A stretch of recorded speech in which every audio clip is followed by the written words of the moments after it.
오늘 보실 하나님의 말씀은 고린도전서 7장 17절에서 24절입니다. 제가 봉독하겠습니다. 오직 주께서 각 사람에게 나눠주신 대로 하나님이 각 사람을 부르신 그대로 행하라. 내가 모든 교회에서 이와 같이 명하노라. 할례자로서 부르심을 받은 자가 있느냐? 무할례자가 되지 말며, 무할례자로 부르심을 받은 자가 있느냐? 할례를 받지 말라. 할례 받는 것도 아무것도 아니요 할례 받지 아니하는 것도 아무것도 아니로되 오직 하나님의 계명을 지킬 따름이니라. 각 사람은 부르심을 받은 그 부르심 그대로 지내라. 너가 종으로 있을 때에 부르심을 받았느냐? 염려하지 말라. 그러나 너가 자유롭게 될 수 있거든 그것을 이용하라. 주 안에서 부르심을 받은 자는 종이라도 주께 속한 자윤이요 또 그와 같이 자윤으로 있을 때에 부르심을 받은 자는 그리스도의 종이니라. 너희는 값으로 사신 것이니 사람들의 종이 되지 말라. 형제들아, 너희는 각각 부르심을 받은 그대로 하나님과 함께 거하라. 아멘. 오늘은 행복은 바로 옆에, 행복은 바로 옆에라는 제목으로 말씀을 전하겠습니다. 이 고린도전서 7장의 주제는 뭐라고 했죠? 결혼이라고 했습니다.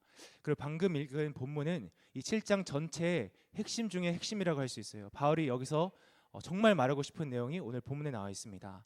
그리고 그 핵심은 우리 인생에 있어서 결국 가장 중요한 것은 어떤 상황이나 조건이 아니라 바로 하나님과 함께하고 있는가 하는 것이라는 것입니다. 이제 결혼에 접목해서 물론 결혼도 중요하지만 결국 인생에 있어서 결혼했는지 안 했는지보다 중요한 건 뭐라고요? 내가 지금 하나님과 함께하고 있는가, 그거라는 것입니다. 이제 그래서 오늘 본문을 함께 보면서 과연 우리는 그 하나님과 함께하는 거, 하나님과의 그 관계를 얼마나 소중히 여기고 있는지를 좀 진지하게 돌아봤으면 좋겠습니다. 이제 17절 보겠습니다. 오직 주께서 각 사람에게 나누신 대로 하나님이 각 사람을 부르신 그대로 행하라. 내가 모든 교회에서 이와 같이 명하노라. 이게 바울의 핵심이에요. 20절과 24절에서도 재차 반복하고 있습니다. 무슨 말입니까? 하나님이 인도하시는 대로 만족하며 살라는 것입니다. 어떤 상황에 집착하지 말라는 거예요. 결혼에 있어서 다시 말씀드리지만 결혼이 중요하지만 내가 반드시 결혼해야지만 또는 이혼해야지만 재혼해야지만 행복할 수 있어, 만족할 수 있어 라고 집착하지 말라는 것입니다. 이 일부 고린도 교인들이요, 내가 결혼했던 사람들이 내가 이혼해야지만 이혼해서 금욕해야지만 더 높은 영적인 차원으로 나아갈 수 있어 라는 망상에 사로잡혔었거든요. 그렇게 상황에 집착하지 말라는 것입니다. 이제 바울은 이 부분을 좀 더 넓게 적용하면서 두 가지 예시를 들고 있습니다. 첫째는 할례 예시입니다. 18절과 19절 보겠습니다. 할례자로 부르심을 받은 자가 있느냐? 유대인으로. 무할례자가 이방인이 되지 말며, 무할례자로 부르심을 받은 자가 있느냐? 할례를 받지 말라. 19절. 할례 받는 것도 아무것도 아니요 할례 받지 아니한 것도 아무것도 아니로되 오직 하나님의 계명을 지킬 따름이니라. 하나님의 계명. 유대인이든 이방인이든 할례 받았든 안 받았든 그 겉모습, 내 겉의 정체성은 그렇게 중요하지 않다는 거예요. 중요하지만 그렇게 중요하지 않다는 거예요. 당시 교회에 할례주의라는 이단이 굉장히 팽배했습니다. 다 들어보셨죠? 할례주의가 무엇입니까? 예수를 믿는 것만으로는 구원을 못 받고 예수를 믿는 데다가 할례를 받고 유대인처럼 율법을 지켜야지만 구원받는다고 가르쳤습니다. 그러한 가르침이 2000년이 지난 지금도 교회에 굉장히 많습니다. 뭐라고 합니까? 예수 믿는 거 부족해, 더 노력해야지, 헌신해야지, 이렇게 말하지 않습니까? 다 이단이에요. 근데 거기에 완전 빠지지 않더라도 어느 정도 미혹돼서 이제 이방인이면 내가 지금 너무 영적으로 답답한데 더 나은, 더 그 다음 영적인 단계로 나아가려면 할례를 받고 유대인이 돼야지 않을까? 아니, 예수님도 유대인이셨고 12사도도 유대인이었고 사도 바울도, 우리 개척 목사님 사도 바울도 유대인이잖아, 나도 유대인이 돼야 하지 않을까? 그렇게 생각하는 사람들도 있었을 거예요. 이제 그런데 그런 사람들에게 사도 바울은 뭐라고 합니까? 그 겉모습, 겉의 정체성, 이 땅에서 모습은 아무것도 아니라고 합니다. 할례를 받았든 안 받았든 유대인이든 이방인이든 아무 상관이 없다고 합니다. 중요한 건 뭐라고요? 어떤 겉모습이 아니라, 우리가 갖고 있는 이 겉의 정체성이 아니라 하나님의 계명을 지키고 있는가 하는 것입니다. 그리고 여기서 하나님의 계명을 지킨다는 것은요, 율법주의처럼 기계적으로 말씀을 지킨다는 게 아니에요. 여러분, 제가 누누이 말씀드리지만 율법의 가장 큰 계명이 무엇입니까? 가장 큰 계명, 예수님께서 말씀하셨잖아요. 뭡니까? 바로 신명기 6장, 온 마음과 온 생명과 온 힘을 다해 누구를 사랑해요? 하나님을 사랑하는 것입니다. 그 율법에 나온 모든 계명들은요, 하나님을 향한 사랑의 고백이에요. 순종함으로써 하나님, 제가 하나님을 이만큼 사랑합니다 라고 고백하는 거예요. 그렇기 때문에 내가 아무리 겉으로 기계적으로 순종했다 할지라도 그 밑에, 그 안에 하나님 향한 사랑이 없으면 그건 온전한 순종이 아닙니다. 하나님이 보시기엔 더러운 거예요. 불순종이에요. 그리고 그렇기 때문에 수많은 그 불신자들이 나름 착하게 살잖아요. 착하게 살지만 하나님 앞에서 악한 거예요. 왜? 그 착함 속에서, 그 선행 속에서 하나님을 향한 사랑이 없기 때문입니다. 중요한 것은, 결국 인생의 중요한 것은 내 겉모습, 내 정체성이 아니라 뭐라고요? 하나님을 사랑하는가 하는 거예요. 그래서 20절에 다시 이 요지를 반복하고 있어요. 각 사람은, 믿는 우리를 얘기하고 있는 것입니다. 너희는 부르심을 받은 그 부르심 그대로 지내라. 하나님께서 부르시고 인도하시는 그대로 만족하며 지내라는 것입니다. 유대인이면 유대인으로, 이방인이면 이방인으로, 결혼했으면 결혼한 대로 내 상황을 반드시 바꿔야지만, 조건을 바꿔야지만 내가 행복할 수 있어 라고 생각하지 말고 하나님께 더 집중하라는 거예요. 나를 부르신 그분을 더 바라보라는 것입니다. 그분을 더 사랑하라는 것입니다. 그 둘째로 이 종과 자유인, 노예와 자유인의 예를 들고 있습니다. 21절부터 23절 보겠습니다. 너가 종으로 있을 때, 노예로 있을 때 부르심을 받았느냐? 너가 노예로서 예수 믿게 됐니? 염려하지 마. 그러나 너가 자유롭게 될 수 있거든. 그것을 이용해. 22절 주 안에서 부르심을 받은 자는 노예라도 주께 속한 자유인이요 또 그와 같이 자유인으로 있을 때 부르심을 받은 자는 그리스도의 종이니라. 23절 너희는 값으로 사신 것이니 사람들의 종이 되지 말라. 당시 로마 제국에는요 노예가 굉장히 많았습니다. 그리고 교회 안에서도 상당수가 노예였어요. 상당수의 교인이 그 동서고금을 막론하고 사람이 그 배부르고 등 따시면 어떻게 하죠? 하나님을 안 찾잖아요. 그래도 괴로워야지, 절실해야지 그나마 하나님을 찾을 가능성이 올라가지 않습니까? 그때도 그랬어요. 근데 여러분 생각해 보세요. 그렇게 믿던 노예들이 얼마나 절실하게 자유를 원했겠어요. 노예잖아요. 얼마나 절실하게 간절하게 자유를 달라고 부르짖었겠습니까? 그런데 그렇게 절박했던 그들에게 사도 바울이 뭐라고 합니까? 그래, 하나님이 너의 마음을 다 아셔, 너의 절박함을 다 아셔, 반드시 자유를 주실 거라고 하십니까? 합니까? 아니에요. 뭐라 그래요? 염려하지 말래요. 이게 그냥 우리말이 전달이 잘 안 되는데 뉘앙스 살리면 상관하지 말래요. 신경 쓰지 말래요. 너무하지 않습니까? 저라면 화가 났을 것 같아요. 제가 노예였다면. 사도 바울 당신은 로마 시민권자니까 그렇게 말하는 거죠. 어떻게 그렇게 말할 수 있냐고. 생각해 보십시오. 여기 만약에 제가 미국 시민권자인데 불법 체류자한테 이거 신분 별거 아니에요. 그 뭐 불법 체류자 뭐가 중요해요? 이렇게 말하면 얼마나 화가 나겠어요. 반발하겠어요. 그런데 그리고 물론 자유를 얻을 수 있으면 얻으라고 합니다. 당시 노예도 재산을 소유할 수 있었고요, 자기의 자유를 살 수 있었어요. 하지만 이 땅에서 그 절실한 자유를 얻는 것이 인생에 있어서 가장 중요한 것이라고, 전부라고 생각하지 말라는 거예요. 거기 집착하지 말라는 거예요. 내가 자유를 얻어야지만, 이 노예 신분을 벗어야지만 행복할 수 있고 만족할 수 있어 라고 생각하지 말라는 것입니다. 왜? 아무리 그 육체가 노예라고 할지라도 참된 예수 안에서 참된 자유가 있기 때문이에요. 예수님이 있기 때문입니다. 물론 이 땅의 자유가 너무 소중하죠. 중요하죠. 하지만 이 땅에서 아무리 자유면 뭐랍니까? 죄에 매여 있고 지옥에 가면 영원토록 끝인데, 그 우리 모두 다 죄와 사탄에 매여 있는 종들이 아니었습니까? 그런데 예수 그리스도께서 당신의 생명으로 우리에게 참 자유를 주셨어요. 그 참 자유, 영적인 자유가 있기 때문에 우리가 이 세상에서 노예가 되면 안 되겠지만, 노예건 자유인이건 결국 예수님과 함께 행복할 수 있다는 것입니다. 또 반대로 자유인에게는 함부로 종이 되지 말라 그래요. 당시 빚을 갚을 능력이 안 되거나 경제적으로 여건이 어려우면 쉽게 자발적으로 노예가 되는 경우도 허다했습니다. 하지만 예수님께서 나를 사셨기 때문에 함부로 몸을 팔지 말라는 거예요. 이걸 요약하면 다시 똑같은 말하고 있습니다. 어떤 상황이나 그 조건에 집착하지 말라는 거예요. 결국 이 땅에서 노예냐 자유냐가 중요한 게 아니라 내게 참된 자유가 있는가, 내가 예수 그리스도가 있는가, 그게 중요하다는 거예요. 그게 맞는 말 아닙니까? 물론 제가 이걸 이 땅의 자유를 부인하는 게 아니에요. 이 땅의 자유가 너무너무 중요하고 소중하죠. 한국도 그렇고 미국도 그렇고 우리가 누리고 있는 자유, 특히 신앙의 자유를 지켜달라고 우리가 간절히 기도하고 있지 않습니까? 그 이 자유를 위해서 수많은 사람들이 피를 흘렸습니다. 수백 년 동안. 하지만 기억하십시오. 아무리 자유롭게 살아도 이 땅에서 예수님이 없으면 결국 지옥 가는 거예요. 영원토록. 여러분, 자유롭게 사는 우리 신앙인들이요 소수예요. 예외입니다. 우리가 일반적이지 아니에요. 우리가 정상이 아니에요. 옛날부터 지금까지 예수 믿는 사람들 대다수는 그 신앙 때문에 자유를 잃었어요. 핍박과 환난을 받고 있습니다. 지금도. 하지만 그렇다고 해서 그들의 인생이 의미 없고 불행합니까? 재수 없고 저주받은 것입니까? 아닙니다. 참 자유가 있잖아요. 예수님이 있잖아요. 아무리 자유로운 미국 땅에서 한국 땅에서 평생 자유롭게 살아도 예수님 없이 지옥 가는 것보다 훨씬 더, 아니 비교가 안 될 정도로 훨씬 더 복된 인생입니다. 믿습니까? 정말 믿으십니까? 결국 이 짧은 인생을 자유인으로 사느냐 노예로 사느냐가 중요한 게 아니에요.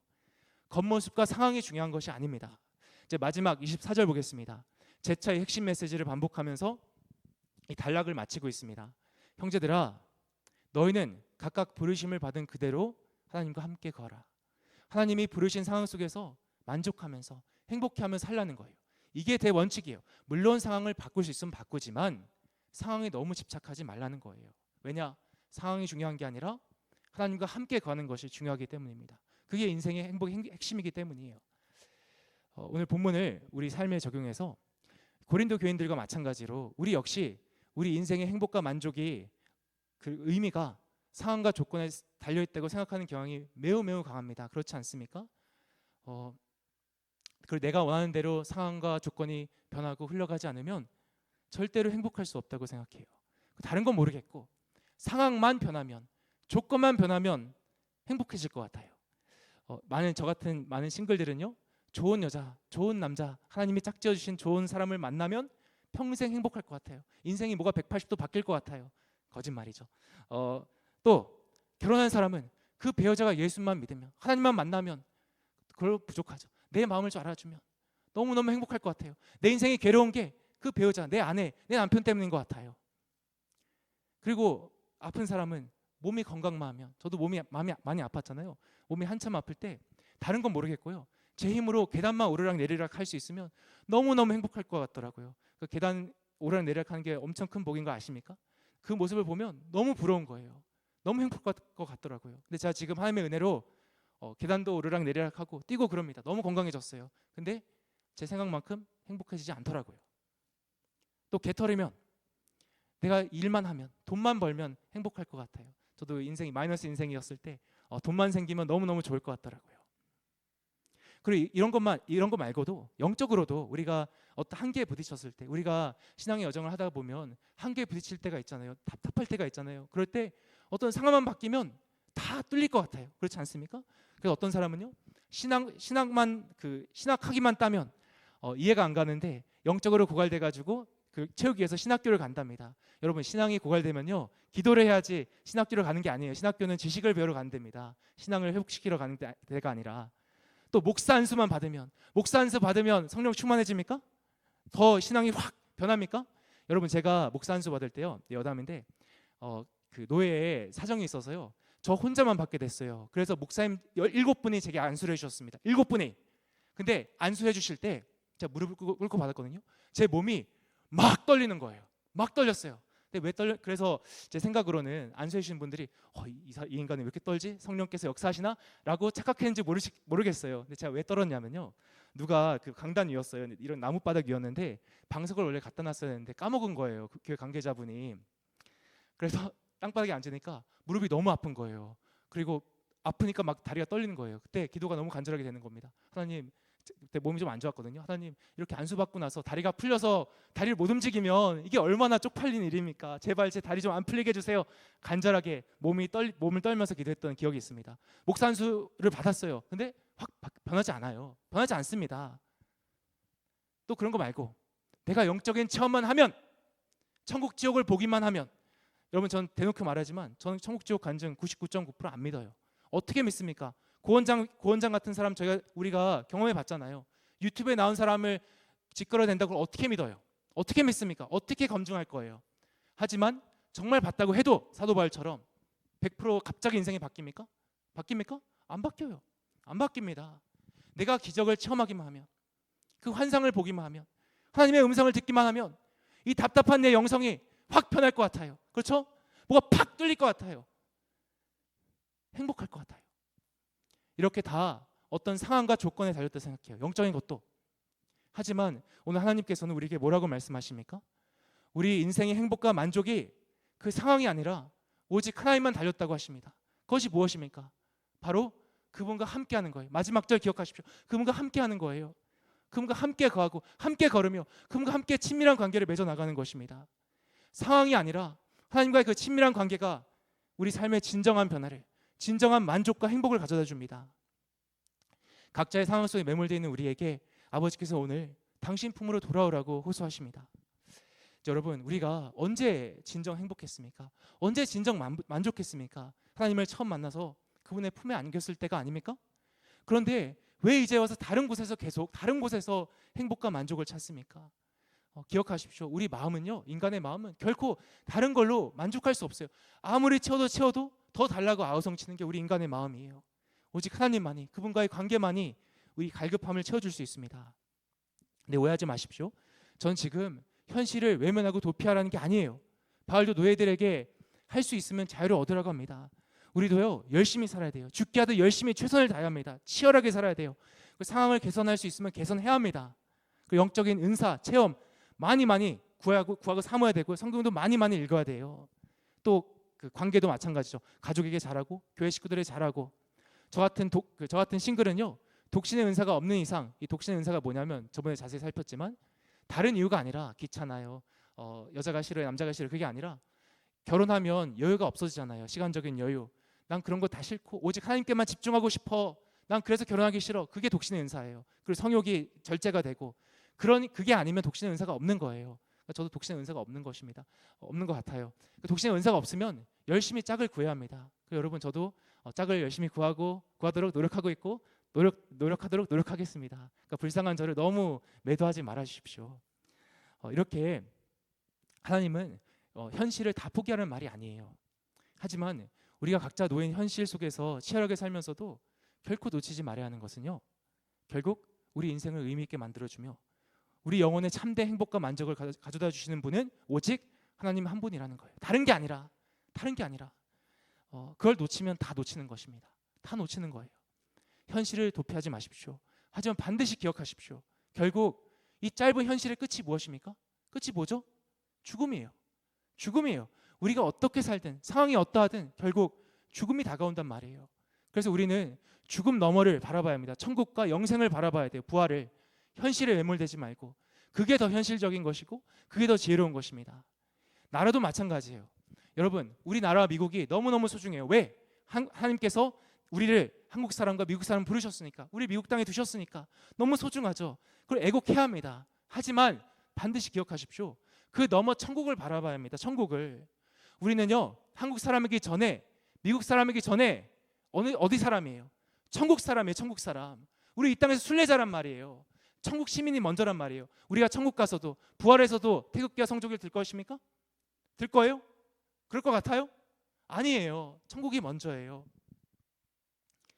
결국 유대인이냐 헬라인이냐 한국인이냐 미국인이냐가 중요한 게 아닙니다. 내가 천국인이냐, 내가 정말 회개하고 주 예수 그리스도를 믿었느냐, 그게 중요한 것입니다. 애국은 하되 우리가 여기서 방금 불렀잖아요. 우리가 여기서 나그네며 우리 본향이 이곳이 아니라, 한국이 아니라 미국이 아니라 천국임을 우리가 기억해야 합니다. 하나님과 함께하는 것이 가장 중요합니다. 그게 오늘 그 핵심 메시지이자 우리 향한 아버지의 호소입니다. 근데 여러분, 이거 다 아시는 내용이에요. 그렇죠? 이거 모르면 헛믿은 거예요. 예수 믿는 거 아니에요. 다 알죠. 누가 모릅니까? 하지만 진짜 문제는 우리가 이것을 우리 마음속으로 믿느냐 하는 거예요. 정말 믿느냐 하는 것입니다. 난 정말로 하나님을 소중하게 여깁니까? 그 어떤 것보다 소중하게 여깁니까? 어떤 그 미국 교회에서 교인 부부가 목사님에게 자기 그 10대 딸을 상담 좀 해달라고 간곡히 부탁을 했대요. 여자애가 너무 우울증에 걸려서 고생을 한다고. 그래서 목사님이 그 여자를 불러서 쭉 상담을 해줬대요. 여자애가 자기 힘든 일을 막 얘기하더래요. 어쩌고 저쩌고. 그래서 목사님 다 들은 다음에 누구야, 너 참 힘들겠구나. 힘들지? 그런데 누구야, 하나님이 널 사랑하시잖아. 널 사랑하셔서 하나밖에 없는 아들까지 대신 주셨잖아. 그만큼 널 너무너무 사랑하셔. 그러니까 아무리 힘들지만 하나님을 바라보면서 힘낼 수 있지 않겠어? 좀 힘냈으면 좋겠어. 이렇게 위로를 했대요. 그런데 이 여자애가 뭐라고 대답했는지 아십니까? 이렇게 대답했대요. 목사님, 저 다 알아요. 하나님께서 사랑하시는 거 알고요. 예수님께서 저를 위해서 생명을 주신 거 다 알아요. 저 믿어요. 그런데 목사님, 우리 반 남자애들이 아무도 저를 안 좋아하는데 그게 무슨 상관이에요? 저 죽고 싶어요. 라고 했대요. 여러분, 왜 그 여자애가 힘들었는지 아시겠죠? 남자한테 좀 호되게 당해봐야지 정신을 차릴 텐데 너무 철이 없습니다. 너무너무 한심합니다. 그렇지 않습니까? 한심하지 않습니까? 근데 여러분, 우리는 어떻습니까? 우리 똑같지 않습니까? 우리 똑같잖아요. 우리도 다 알아요. 다 압니다. 불렀잖아요. 예수 그리스도께서 십자가에서 나를 위해서 보혈을 흘린 거 알아요. 하나님께서 날 사랑하시는 거 알아요. 하나님이 내 아버지인 거 알아요. 그런데 별로 상관하지 않아요. 무슨 상관이에요? 무슨 상관이에요? 이렇게 나옵니다. 하나님보다 소중한 게 너무너무 많아요. 너무너무 많습니다. 저는 오늘 말씀을 준비하면서 마음이 너무 안 좋았어요. 제가 10대 때 하나님을 처음 만났을 때 그저 하나님과 함께하는 게 제 그 일상의 가장 큰 기쁨이었어요. 저는 금요철야 때 하나님을 만났거든요. 그래서 밤에 기도하는 게 습관이 됐어요. 자기 전에. 그럼 하루를 살면 그 밤 자기 전 시간이 너무너무 기다려지는 거예요. 하나님 만나는 시간이 너무 설레는 거예요. 그런데 제 25년이 지났거든요. 여러분, 제가 지금도 그럴까요? 자, 지금도 그럴까요? 지금도 설렐까요? 신앙이 많이 자라고 성숙했다고 하지만요, 뭐 목사 직분도 받고 정말 많은 지식을 쌓았다고 하지만요, 안타깝게도 너무 부끄럽게도 그때만큼 하나님을 사모하지 않는 제 모습을 보게 됐습니다. 제가 그 조카를 보면서 많이 느끼는 게 있는데요, 자기 아빠를 너무너무 좋아하더라고요. 그때 좀 떨어져 있으니까 영상통화를 한데 옆에 보니까 언제 오냐고 빨리 오라고 눈물을 막 흘리는 거예요. 저 그런 처음 봤습니다. 그걸 보는데 너무 마음의 양심에 가책이 드는 거예요. 나도 저랬는데, 나도 하나님께 절했는데, 그 절해야 하는데 너무너무 죄송하더라고요. 여러분은 어떠십니까? 이 시간 우리 마음을 하나님을 향한, 예수를 향한 우리 마음을 돌아봤으면 좋겠습니다. 너무 현실적인 결혼에 대한 얘기를 하면서도요, 결국 바울은 우리 시선을 하나님께로 돌리고 있습니다. 여러분, 우리는 하나님을 진정 사모하고 사랑하고 있습니까? 그분을 그리워하고 있습니까? 그분을 기뻐하고 있습니까? 아버지는 우리의 목소리를 들으실 때마다 너무너무 기뻐하시고 설레하시는데, 우리와 함께 하시기를 간절히 원하시는데 우리는 어떻습니까? 우리 오매불망 바라보시는 그 아버지를 지금 바라보고 있습니까? 오늘 기도하실 때 무엇보다 하나님께 냉랭했던, 하나님을 업신여겼던 우리 이 강팍한 마음을, 약한 마음을 회개하시고 제발 닫혀있는 우리 눈을 열으셔서 하나님을 더 사랑하고 사모할 수 있게 해달라고 간구하시기 바랍니다. 어떤 상황 속에서도 아버지 품 안에서 참된 행복과 만족을 누리기를 축원합니다. 기도하겠습니다.